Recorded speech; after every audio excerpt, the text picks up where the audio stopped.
হেঁপাহ ওঠত মৌনতা যেতিয়া জীপাল হয়, মই শিল হৈ পৰোঁ।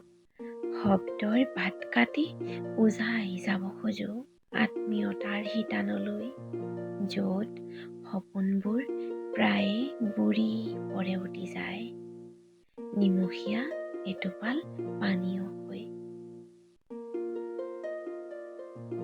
বৰশী ৰাগ অনুৰাগৰ বৰশীত ডুবু ডুবু পঙাটোলৈ চাই আমি প্ৰত্যয়ৰ সময়বোৰ যাপন কৰোঁ। নিশ্চল নিৰস্ত হৈ মগ্ন হওঁ সহজ চিকাৰত হৃদয়ে হৃদয়ৰ।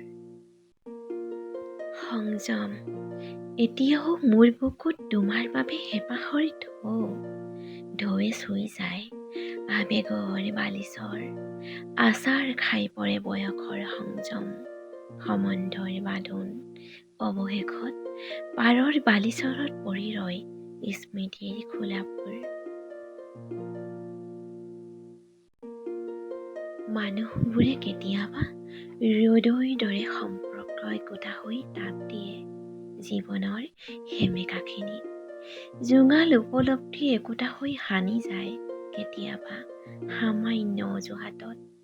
মানুহেই মানুহৰ জোৰাই থাকে বুকু, উপস্থিতিৰ সুখ আৰু উপেক্ষাৰ সুখ।